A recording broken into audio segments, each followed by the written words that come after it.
Le Brésil a vécu une nuit suspendue dans le temps, un instant de grâce absolue où le sport a transcendé la simple compétition pour devenir une célébration de la résilience humaine, portée par le retour tant attendu de Neymar Jr. sous le maillot auriverde. Tandis que le stade de Miami vibrait au rythme d'une victoire convaincante 3-0 face à l'Écosse, scellant une première place du groupe C grâce à un Vinicius Junior étincelant, auteur d'un doublé magistral, l'attention s'est soudainement cristallisée sur un homme, à la 76e minute de jeu. Lorsque l'attaquant du Real Madrid a fait place à l'icône de 34 ans, les tribunes ont explosé en un chœur unanime scandant Neymar, Neymar, actant la fin d'un suspense insoutenable autour de son état physique. Arrivé blessé au mollet, le numéro 10 a enfin brisé les pronostics qui le voyaient absent jusqu'aux phases à élimination directe. Dans ce rôle axial inédit, conçu pour préserver ses forces, Neymar n'a pas seulement touché 24 ballons et orchestré le jeu avec une intelligence tactique remarquable, il a surtout prouvé que la classe est éternelle. Comme le souligne un supporter en tribune. Voir Ney revenir après tant de doutes, c'est comme voir un vieux maître reprendre son pinceau. Il y a moins de courses, mais chaque touche est une leçon. Ce retour n'était pas qu'une entrée en jeu, c'était le prologue d'une rédemption personnelle, marqué par ce post énigmatique sur Instagram. Souviens-toi de qui tu es. Pourtant, derrière la ferveur populaire, une interrogation légitime persistait chez certains observateurs, un chroniqueur sportif notant avec amertume. Alors que beaucoup se demandent encore pourquoi Ancelotti a privilégié le physique fragile de Neymar plutôt que la saison pleine et aboutie de João Pedro, le terrain a offert une réponse nuancée. Une réponse que Neymar lui-même a approfondie, révélant avec une sincérité bouleversante avoir craqué dans l'intimité du vestiaire, loin des caméras. C'est un film qui défile dans ma tête, j'ai versé quelques larmes. C'est un immense soulagement de revivre tout ça, a-t-il confié, évoquant la gratitude, la foi et cette famille en pleurs dans les gradins qui a partagé chaque étape de ce calvaire. Ces mots résonnent comme un témoignage universel sur l'épreuve. J'ai été ému en regardant les miens. Tout ce que j'ai enduré, ils l'ont enduré aussi.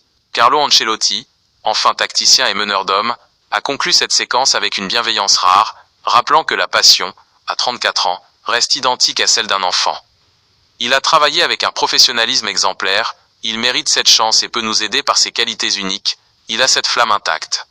Entre le soulagement d'un pays qui retrouve son génie et le scepticisme de ceux qui privilégient les statistiques du moment à l'aura d'une légende, la première de Neymar dans ce mondial restera gravée comme une victoire de la volonté sur la fatalité, un message d'espoir envoyé au monde du football à l'aube des 16e de finale contre le second du groupe F, à Houston, dans 3 jours. À Vancouver, l'atmosphère était électrique, presque lourde sous le poids des attentes. Le Canada, pays hôte, se présentait face à la Suisse avec le fardeau de la nécessité. Sans Alphonse Davies, privé de son fer de lance, et orphelin de Koné, dont la blessure grave a laissé un vide béant dans l'entrejeu, les Canucks ont entamé cette rencontre avec une fébrilité palpable, une crispation qui transpirait dans chaque passe latérale. Ils ne jouaient pas seulement pour la première place, ils jouaient pour le droit de rester chez eux, pour éviter cet exil forcé vers Los Angeles, pour conserver cette communion avec un public qui attendait un exploit. Mais face à eux, la Nati suisse, pragmatique et chirurgicale, a refusé de se laisser impressionner par l'hostilité du stade. Le duel a longtemps ressemblé à une bataille de tranchées, une lutte de muscles et de nerfs où la tactique étouffait le génie. On a senti les Canadiens perdus dès l'entame, comme s'ils avaient peur de la responsabilité immense qui pesait sur leurs épaules, analysait un fin connaisseur en zone mixte. Cette tension, exacerbée par les occasions manquées d'Ambolo et la parade réflexe de Kobel sur Larin, a fini par craquer au retour des vestiaires. L'ouverture du score de Vargas, à la 46e minute, n'a pas été le fruit du hasard mais l'aboutissement d'un travail de sape méthodique mené par Mbolo et un centre millimétré de Manzambi. Ce but a agi comme un poison lent pour les locaux, qui n'ont jamais su se relever. Le deuxième but, œuvre de la jeune pépite Manzambi, a semblé sceller le destin de cette rencontre, plongeant Vancouver dans un silence sépulcral. C'est cruel, mais c'est le football. Nous avons manqué de maturité au moment crucial face à une Suisse qui a montré une science tactique exceptionnelle, commentait un supporter canadien, le regard perdu dans les gradins, tandis que la réduction du score tardive de Promise David, bien que récompensant l'abnégation des siens, ne fut qu'une consolation amère. L'exil vers la Californie est désormais une réalité.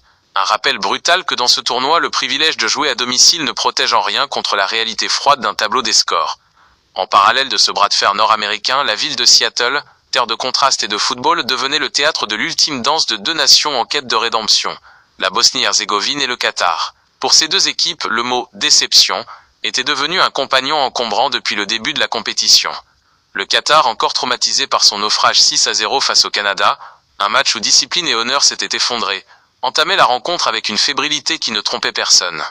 En face, les Dragons bosniens, sous la houlette de Sergueï Barbarez, affichait une détermination farouche, celle des nations qui n'ont plus rien à perdre. Le but sublime d'Alaj Begovic, véritable chef-d'œuvre d'équilibre et de puissance à la 29e minute, a libéré les énergies. Le stade a semblé basculer, la Bosnie prenant le contrôle total des opérations. Quelques minutes plus tard, la pression exercée par l'immense Edin Dzeko sur Albrecht provoquait le but contre son camp, portant le score à 2-0.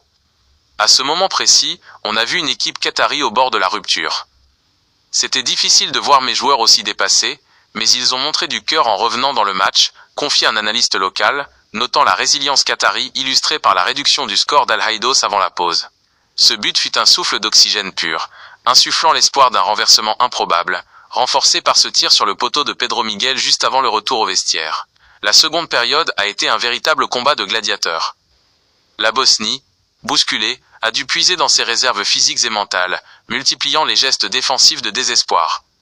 Ils ont tenu bon, ils ont souffert, et c'est dans la souffrance que se bâtissent les plus grandes victoires, lançait un commentateur télévisé au moment où Mamik, à la 80e minute, libérait enfin les siens après un cafouillage défensif digne des plus grandes tragédies du football. Cette victoire 3-1 scelle l'élimination du Qatar, mais surtout propulse la Bosnie vers une qualification potentielle parmi les meilleurs troisièmes, avec 4 points précieux au compteur.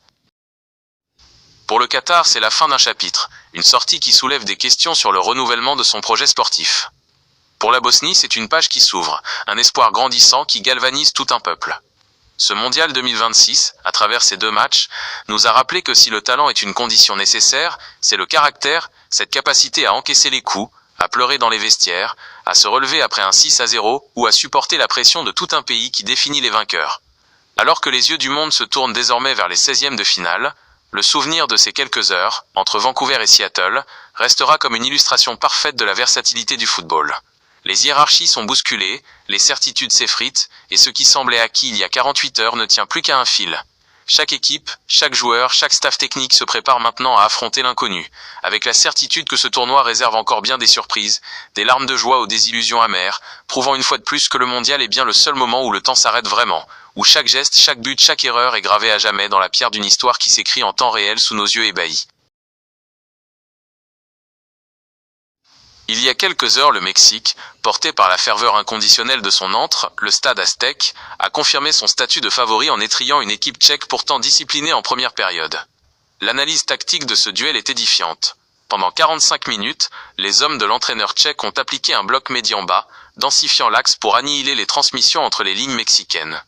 Cependant, le retour des vestiaires a vu le Tri modifier son animation offensive avec une projection des latéraux plus agressive. Cette supériorité numérique sur les couloirs a fini par étirer la défense adverse, offrant des espaces dans les demi-espaces. Chavez, 55e, et Quiñones, 61e, ont exploité cette désorganisation avec un sang-froid chirurgical, transformant une opposition équilibrée en une démonstration de force. Ce succès, parachevé par le but de Fidalgo dans les arrêts de jeu, 94e, permet au Mexique de conclure une phase de poule parfaite. Plus qu'un résultat comptable, cette soirée restera comme celle où Guillermo Ochoa, en entrant sur la pelouse à la 78e minute pour sa 154e sélection, est devenu une légende vivante, rejoignant le club très fermé des joueurs ayant disputé 6 Coupes du Monde, aux côtés de Messi et Ronaldo.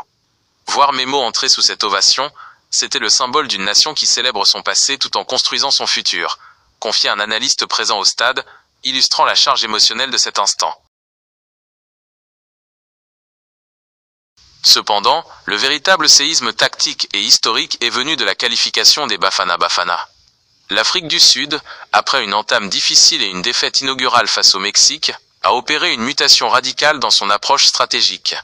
Face à la Corée du Sud de Kang In-lee, les Sud-Africains n'ont pas cherché la possession stérile, préférant un système de transition rapide basé sur une récupération haute et une projection immédiate vers l'avant. Le but de Maseko à la 63e minute est le résultat d'une phase de pressing coordonnée qui a forcé une erreur technique dans la relance coréenne. Tactiquement, c'est une masterclass de gestion. Une fois l'avantage acquis, ils ont resserré les rangs avec un bloc équipe compact, privant les créateurs coréens de profondeur. Cette victoire 1-0 scelle une qualification historique, la première pour cette nation en phase à élimination directe. L'Afrique du Sud affrontera le Canada au prochain tour. Un choc qui promet déjà d'être un sommet d'intensité. Pour la Corée du Sud, c'est l'attente anxieuse, celle qui précède le couperet des classements de meilleur troisième, où chaque but compte désormais double dans la balance du destin.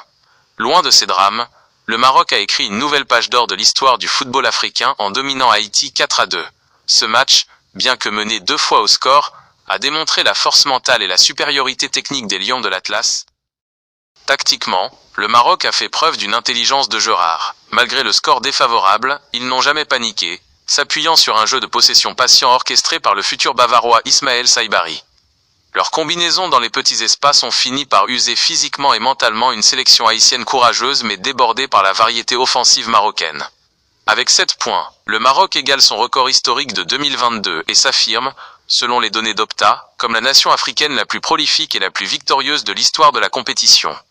Ismaël Saibari, véritable métronome et finisseur de ce collectif, est devenu le premier joueur africain à marquer dans 3 matchs consécutifs en Coupe du Monde, égalant par la même occasion le record de buts de Youssef En-Nesyri.